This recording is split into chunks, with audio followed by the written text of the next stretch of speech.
Yo soy a quien buscas, dice el Señor. Déjame ver en tu interior. Sentémonos juntos, charlemos hoy, tranquilamente con un café. Buenos días en esta mañana con el gran privilegio de compartir nuevamente con ustedes un café con Jesús. Y les invito para que vayan a sus Biblias, a Josué 5, del 1 al 12, no lo vamos a leer todo por tiempo, pero vamos a leer algunos. El 2 y el 3 dice: Dios le habló a Josué y le dijo: ordena que se fabriquen unos cuchillos de piedra y circuncida a los israelitas. Josué hizo lo que Dios le había mandado. El 6 y el 6. Como los israelitas anduvieron 40 años por el desierto, ya habían muerto todos los adultos que habían salido de Egipto. Esa gente había desobedecido a Dios y por eso Él juró que no les dejaría ver en la fértil tierra que había prometido dar a sus antepasados, donde siempre hay abundancia de alimentos. El 8 y el 9. Después de la circuncisión todos se quedaron en el campamento hasta que sanaron de sus heridas. Entonces Dios le dijo a Josué: ya les he quitado la vergüenza de haber sido esclavos en Egipto. Y por último el 11 y el 12 dice: al día siguiente comieron por primera vez de lo que producía la tierra de Canaán, granos de trigo horneados y pan sin levadura.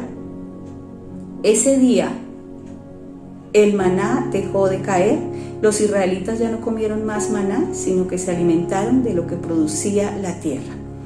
Y bueno, quisiera en esta mañana hablarles de la obediencia, y un ejemplo muy apropiado es la historia de Josué. Cuando ustedes tengan tiempo en sus devocionales, leer este emocionante libro que nos cuenta la historia de Israel. Aquí nos narra cuando ya los israelitas ya habían pasado el Jordán, y había muerto toda la generación que durante 40 años estuvo en el desierto con ellos. Quedaban los hijos, los descendientes, y por tanto ellos no habían hecho ese pacto de obediencia con el Señor. Por eso ordena que se les quite a los hombres, que se hagan cuchillos de piedra y que se circunciden. Esta circuncisión debía ser muy dolorosa porque, bueno, los cuchillos de piedra debían dejar una herida muy irregular, heridas profundas.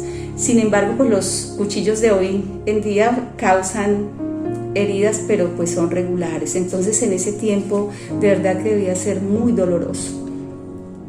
Josué no cuestiona a Dios, no dice, pero ¿cómo voy a circuncidar al pueblo si vamos a estar en guerra?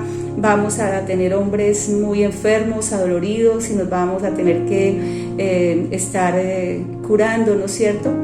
Él simplemente obedece.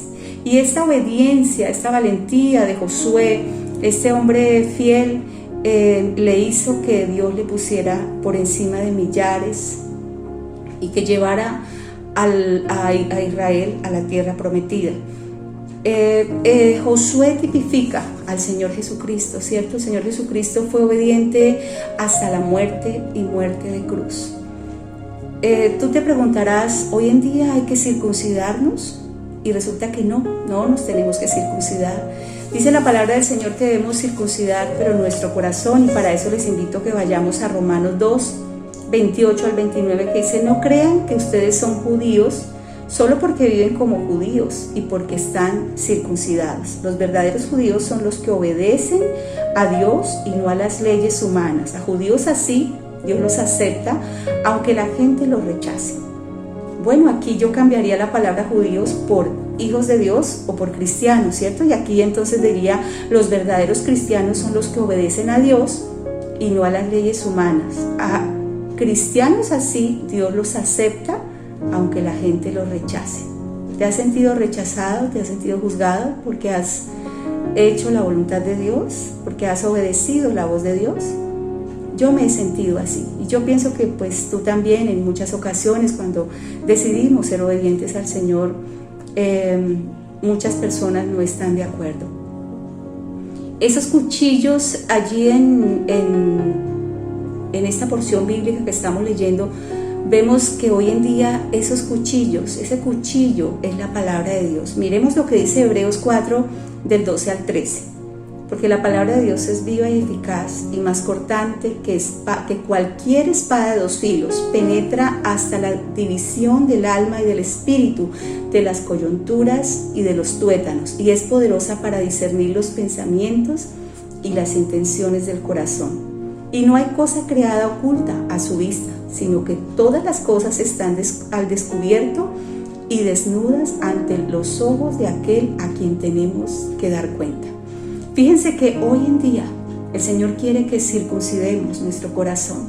¿Y cómo logramos circuncidar ese corazón endurecido, amargado, ese corazón que no quiere creer ni obedecer? Aquí claramente vemos que es a través de la palabra de Dios. Esa espada de dos filos penetra al fondo de nuestra alma, al fondo de nuestro corazón, y nos hace caer en la cuenta de lo que nosotros estamos haciendo bien o mal.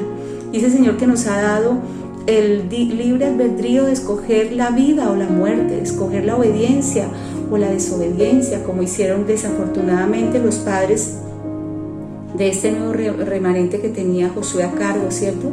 Estos padres no entraron en la tierra que fluía leche y miel, sencillamente porque no fueron obedientes, gente que protestaba, cuestionaba, que siempre miraba atrás.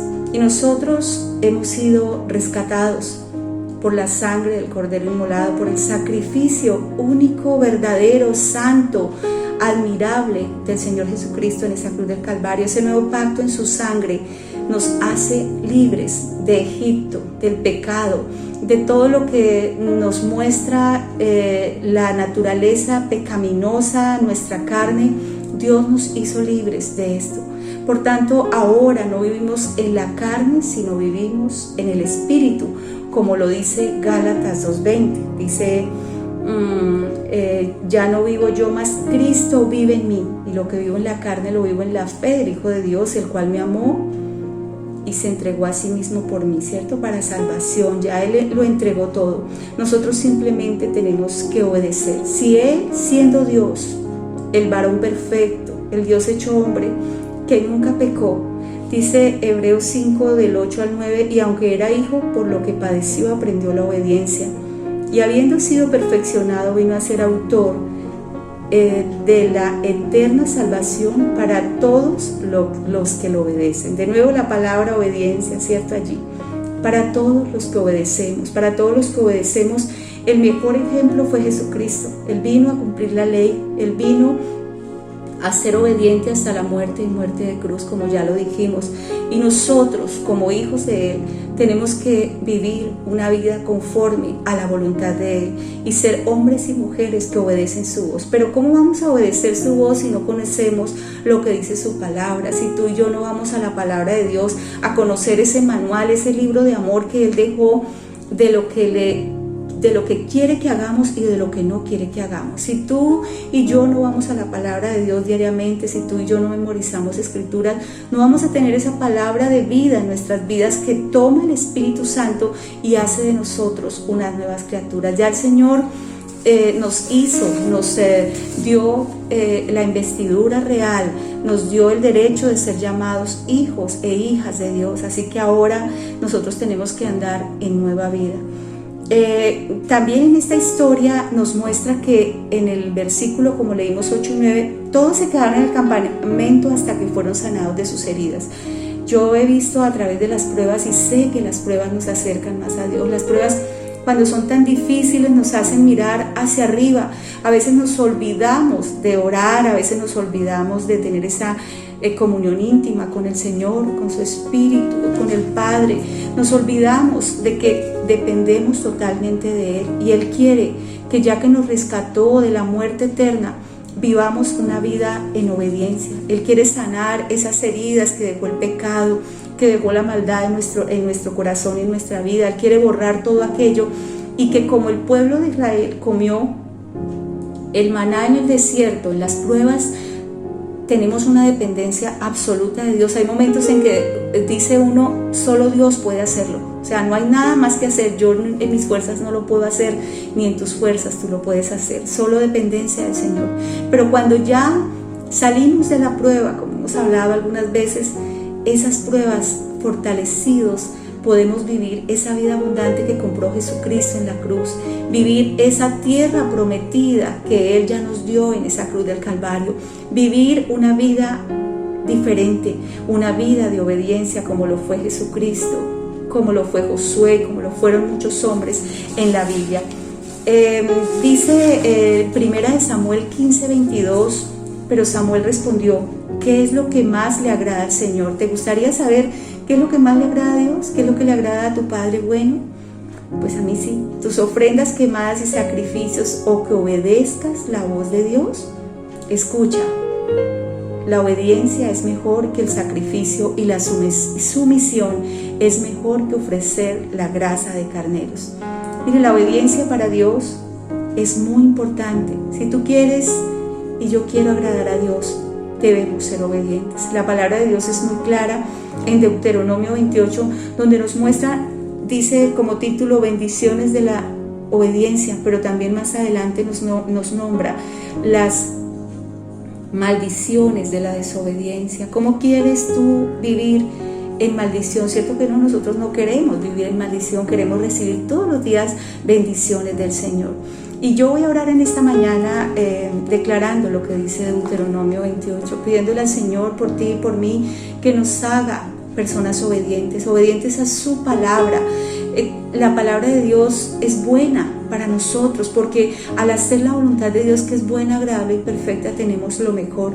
Así que te invito en esta hora a que oremos y que tengas un corazón obediente. Padre, te damos gracias, Señor, por tu palabra, por tu enseñanza, Dios mío, sobre la obediencia. Padre, queremos ser obedientes como lo fue Josué, pero principalmente ser obedientes como lo fue Jesucristo, tu Hijo, mi amado Padre. Queremos, Señor, que esa obediencia que Él aprendió, obediencia, nosotros también podamos aprender, que cada día tu palabra se haga rema en nuestra vida, que podamos hacer tu voluntad todos los días, Señor, en el nombre de Jesús. Queremos, Señor, recibir esas bendiciones que tú dices en tu libro, en este libro de amor que escribiste, que tuviéramos, Señor. Padre, tú dices que tus ciudades, que nuestras ciudades y nuestros campos serán benditos, que nuestros hijos y nuestras cosechas serán benditos, que las crías de nuestros rebaños y manadas serán benditas, nuestras canastas de fruta y nuestras paneras serán benditas. Vayamos donde vayamos y en todo lo que hagamos seremos benditos. El Señor vencerá a nuestros enemigos cuando nos ataquen. Saldrán a atacarnos de una sola dirección, pero se dispersarán por 7. El Señor te asegurará bendición, nos asegurará bendición en todo lo que hagamos, y llenarán nuestros depósitos con granos. El Señor nuestro Dios nos bendecirá en esta tierra que nos dio, esa vida abundante, Señor, para mí y para nuestros hermanos, Señor, para la Iglesia Cristiana Carismática Cuadrangular. Señor, pedimos esa bendición tuya que no añade tristeza. Pedimos, Señor, ese oído fino para escuchar tu voz y ser sensibles a tu voz y obedecerte, Padre. Gracias. Te bendecimos en esta mañana, te alabamos, Señor. Te damos gloria y honor. Y gracias, Señor, por amarnos y bendecirnos en el nombre de Jesús. Amén, amén. El Señor les bendiga, mis hermanos. Yo soy a quien buscas, dice el Señor. Déjame ver en tu interior. Sentémonos juntos, charlemos hoy.